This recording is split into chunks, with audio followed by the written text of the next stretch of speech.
हैं कि जिस तरीके से हमेशा सुंदरबनी के सर पर भाजपा उठी है, जब भी हुआ उन्होंने भरपूर समर्थन दिया, वोट भी दिए, लेकिन हर बार सुंदरबनी को उसका नुकसान हुआ है। क्या सुंदरबनी को मात्र पॉलिटिक्स के लिए यूज किया जाता है?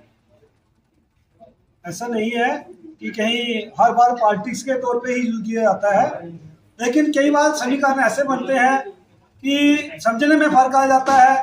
जैसे हमारा यहाँ रोड्स का मसला हुआ, जहाँ सुंदरबनी में रोड्स जो सुनने में आया कि कालाकोट में रोड चले गए, सुंदरबनी में नहीं है, तो कोई डिवीजन का मसला आता है, कहीं कॉन्स्टिट्यूंसी का मसला आता है, हमें इन बारीकियों का पता नहीं है। लेकिन जब हम कल डिप्टी सीएम साहब से मिले, सुरेंद्र चौधरी साहब ने हमें बड़ी अच्छी तरह से हमारे साथ बातचीत की।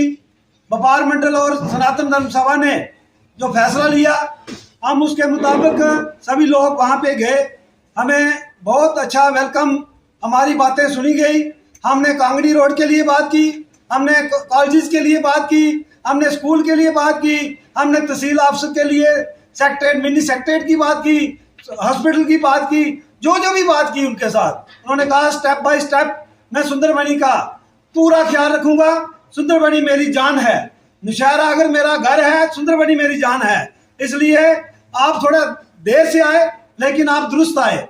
लेकिन जब भी कोई जरूरत पड़ेगी, सुरेंद्र चौधरी आपके साथ खड़ा है। सुरेंद्र चौधरी सिर्फ एक पार्टी का नहीं है। उन्होंने कहा मेरे लिए कोई पार्टी पॉलिटिक्स से ऊपर उठकर मैं सुंदरबनी के लिए शान के साथ काम करूंगा। सुंदरबनी पार्टी जब वोट देने की बात होगी, वोट आप अपनी तरफ से जैसे मर्जी करिए, लेकिन मैं सुंदरबनी के लिए जो भी आपकी जरूरत होगी मैं उसको पूरा करूंगा।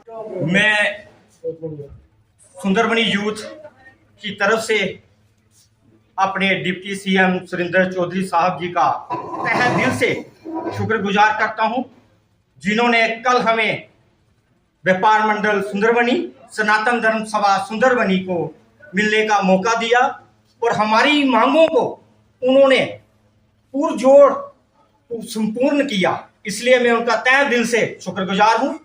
और एक बात मैं और बताना चाहता हूं आपको, सुंदरबनी ने हमेशा बीजेपी को बढ़ चढ़ कर वोट दिया, लेकिन मिला क्या? ये गंभीर प्रश्न है। इसका कारण क्या है? यह बीजेपी को सोचना होगा कि आज सुंदरबनी का युवा बीजेपी से बाहर क्यों हो गया है। यह गंभीर विषय है जो उनके लिए सोचना पड़ेगा।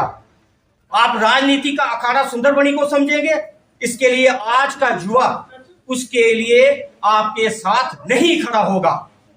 कल जैसे एक बाइट मैंने पढ़ी कि फेसबुक पे किसी ने चढ़ाया था कि जैसे हम मिलके सीएम साहब से मिलके आए तो हमें पता लगा, किसी ने बोला कि ये सारा का सारा जो हमने प्रेस कॉन्फ्रेंस की है बीजेपी ने, उसका श्रेय ले रहे थे।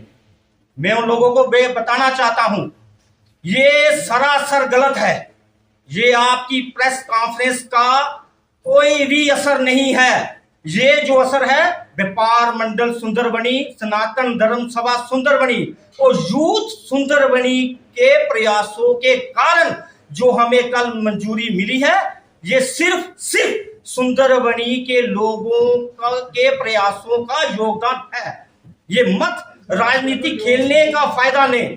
अगर आपको राजनीति करनी है, कालाकोट, मोगले, त्रेड़ू, जहां जाना वहां जाके करें, लेकिन सुंदरबनी में राजनीतिक अखाड़ा बनाना बंद कर दे।